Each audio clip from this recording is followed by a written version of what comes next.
Welcome back to the Cave of Wonders, Dreamwalkers. I am your Sith Lord Callus, and I am so pumped right now. It just got, I'm so pumped right now. Just got finished watching the Star Wars Episode 9 celebration panel.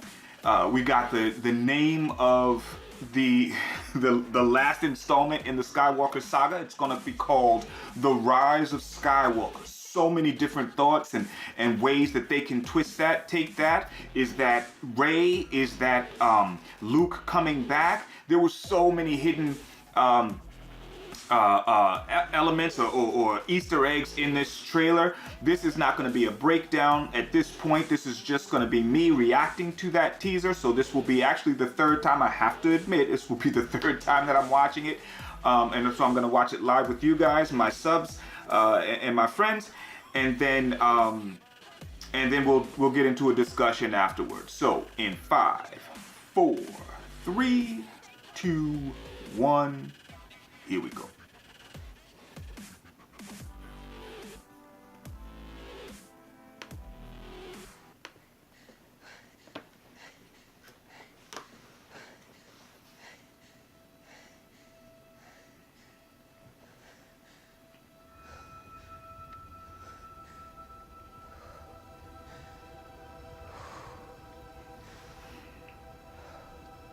We've Rey. passed on all we know.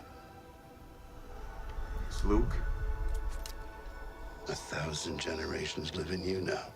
That's the Graflex. And she still has Han Solo's blaster. But this is That your he gave her. fight. Oh, I'm so pumped right now. You don't have any idea.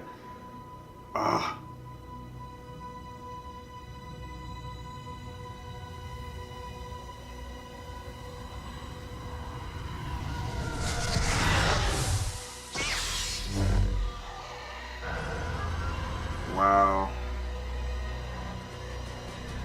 Those are the new ties that we get from the Resistance TV show, you'll notice.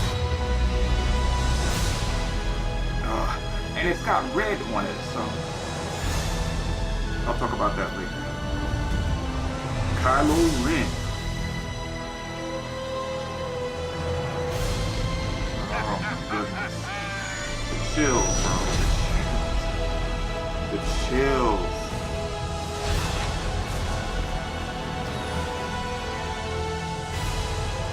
We'll always be with you. No one's ever really gone.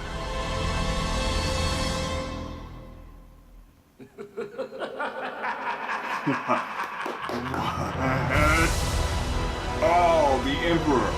Oh, the Emperor. The Rise of Skywalker. Oh, you got. Oh my goodness. Woo. Oh my goodness. I still have, and that was my third viewing, guys. My third viewing, and I'm still so pumped. You have no idea. I absolutely love Star Wars. Granted, there was one big misstep, but it looks like JJ is back on his grind.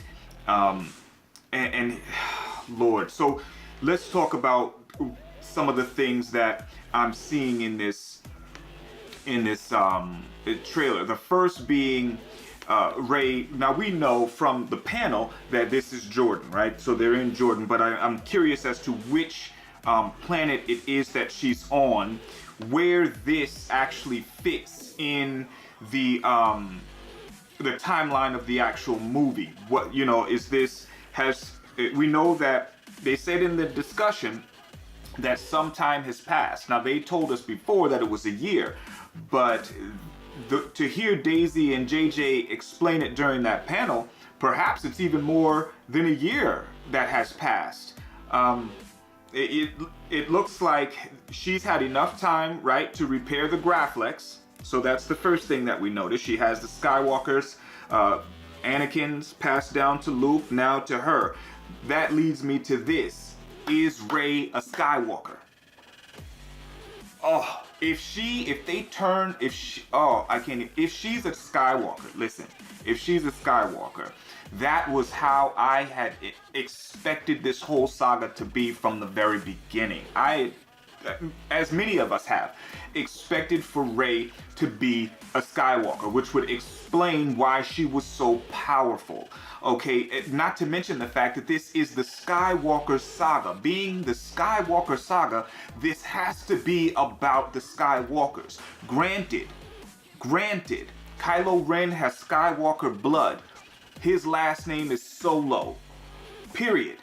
Okay, and if you want to even take it that away, he wouldn't be he's got the Skywalker blood, but since Leia wasn't married to Han Solo, he's either a Solo or he's an Organa, right?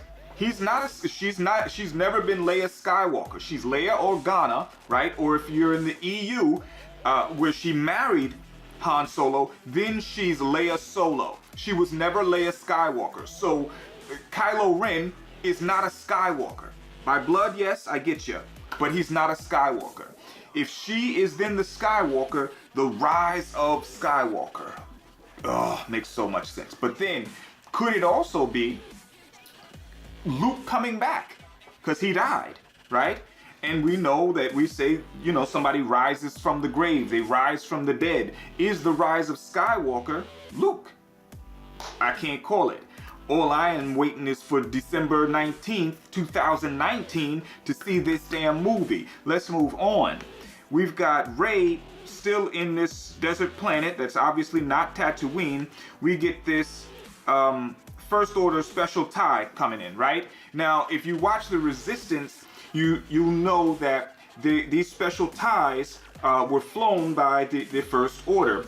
And one of the special ties was flown by Major Von Reg. Major Von Reg flew a crimson-colored TIE fighter, and it's a TIE interceptor, really.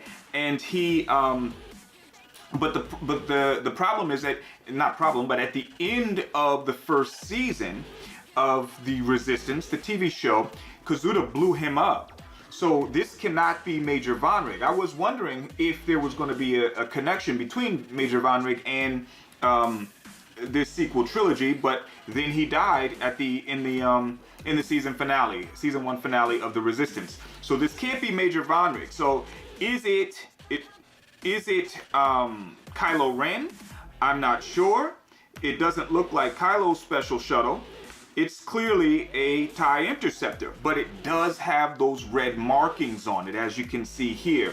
Then Rey does this badass flip with the lightsaber drawn, and she's she's about to land right on this TIE, I can only imagine. And then just cut open the top, and I don't even know. Or maybe this is training. You know what I mean? Maybe this is part of her training. Maybe this isn't somebody who is coming to hurt her. Maybe the Resistance has pieced together this TIE interceptor, and she's using it for training. Who knows? That could be part of what we're seeing there as well.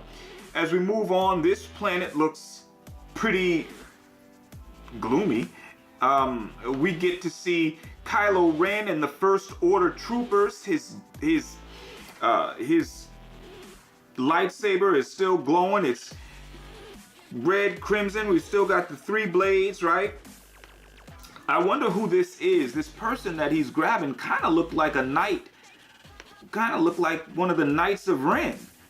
As I'm trying to slow this down, I don't know if I'm going to be able to sync this up so that you guys can see what I'm seeing, but this guy kind of looks like one of the Knights of Ren. So I don't know what's going on. Maybe the Knights have become bold. Maybe the Knights are their own sect now, and they're opposing the First Order. Who knows? Or maybe I'm wrong entirely. Maybe this isn't a Knight of Ren. But then we get to see Kylo Ren piecing together his helmet, and it's pretty apparent how often they're using the color red. We have the TIE interceptor as it's pieced together, has the red front panels. We see his helmet here has the red etchings where he's put it back together. Then we get to see Finn and Poe here, standing on a piece of rock that kind of looks like something out of Apex Legends. Then we learned about this new droid. It's called D.O. He's apparently going to be one of BB-8's companions now. That's sort of upsetting because now we're just completely away from R2-D2. I mean, that's what I would have probably preferred, but we had to go smaller than BB-8 and cuter than BB-8. Is that what we're going for here? I don't know. I mean, this to me just seemed unnecessary. You've got R2-D2 right there. He's been in every single film. Why not, you know, fuse the old with the new like the whole saga is supposed to be doing anyway? Especially since if Rey does turn out to be one of the Skywalkers or a Skywalker, then a Skywalker has always had a droid, and BB-8 is not her droid. BB-8 belonged to, I'm sorry, R2-D2 belonged to Anakin. R2-D2 then went to Luke. If Rey is in fact a Skywalker, why isn't R2-D2 her droid? I don't know. Now we got Lando Calrissian and Chewbacca back in the Millennium Falcon. That's pretty awesome to see. That's just nostalgia at its best, right? He's probably got to be feeling some kind of way. If you guys saw on the panel, he was very humble. There were a few times during the panel that it kind of got a little odd, maybe a little there was a little tension that at least I felt come through. Maybe it wasn't there, maybe I was imagining it, but there was some tension there. A few questions, kind of like not knowing exactly what he was going to say, Billy D. Williams, but otherwise it was a pretty cool panel. So it says the saga comes to an end in December, right? We've got this, we've got Poe and C-3PO and Finn on this skiff, this desert skiff, and they're flying. They're being chased by what I can only imagine are First Orders. When I try to pause this, I don't know what that is. Who knows? Then we get this. We have Leia holding this medallion. It's beautiful. It's gold, or perhaps it is electrum, which is what is gold in the Star Wars universe. That's what the Jedi Masters used to make their lightsabers from.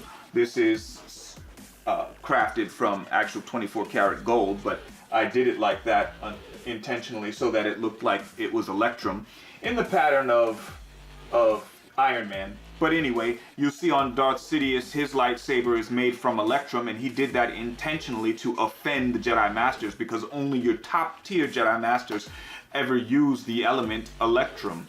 And it's to symbolize that they are, in fact, Jedi Masters. Hold on one second and I can show you with the Mace Windu, the gold etchings here, these gold pieces, those on Mace Windu's lightsaber are intended to be electrum, to indicate that he is, it's a status indicator, and is all it really is. But anyway, so I wonder if that's electrum. One of the things that JJ said during the panel, which was pretty awesome, was that Leia, or Carrie Fisher rather, they weren't going to be using any CGI, no different renderings of her. So the shots of Carrie Fisher as Princess Leia are actual shoots or shots from The Force Awakens. So when you see her hugging Daisy Ridley right here, or Rey right here, that's actually a shot from The Force Awakens. It's probably pieced from when they hugged when she landed on the base. Now in this shot you see them, everyone together. It's funny that we've got Rey here, we've got Poe, we've got Finn, we've got C-3PO, BB-8, D-O, and Chewbacca, but we don't have R2-D2. I don't understand what the aversion was for R2-D2. We would bring on this smaller droid as opposed to R2-D2. I mean, C-3PO doesn't, that was his buddy. I mean, why do we have a droid I don't know. But maybe they'll answer that question. They brought him out on the panel, so he must have some sort of a role in the movie. Otherwise, why do it? And in fact, they brought him out with C-3PO, or Anthony Daniels, the actor that plays C-3PO. So why wouldn't he be in this movie? So then we move on. Again, I don't know what planet this is, but we see that this piece right here, as we're looking at it, that looks like a hollowed out piece. That looks like the Death Star, right? Where the Death Star ray comes from. So I wonder if that's what that is, because you guys have to understand that what they do is very, very intentional. Very, very intentional what they do for these teaser trailers. So it's at this point, right, that Rey is looking at this structure that looks like a blown up piece of something that crash landed on this planet, and I'm guessing that it's the Death Star. Why? Because it's at this point that you hear Ian McDiarmid as the Sith Emperor laugh. Where did he die? On the second Death Star. So is that what we're seeing right now? Because they are very intentional with their marketing, and it is my opinion that this is a piece of the Death Star, and that is why we're seeing or hearing the Emperor laugh. And some might not listen. I am excited. I'm so excited. I want to see what role, if the Emperor does come back, what role he plays. At the end of the panel, they brought Ian McDiarmid out to announce the second showing of the trailer, and you know, we hear Luke's voice narrating in the very beginning. So does Luke come back?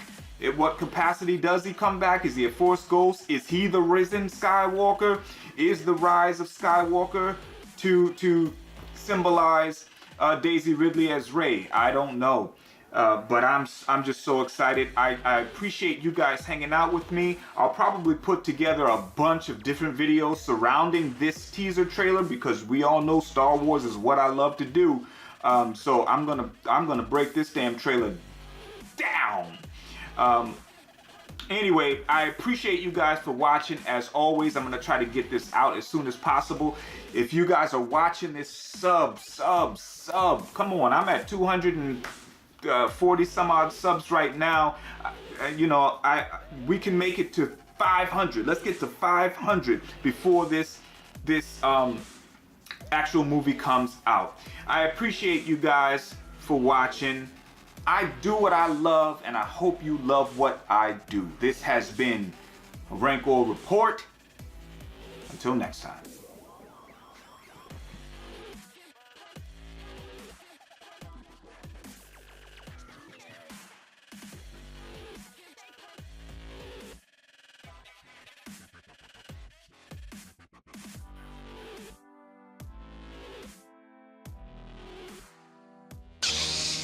This party's over.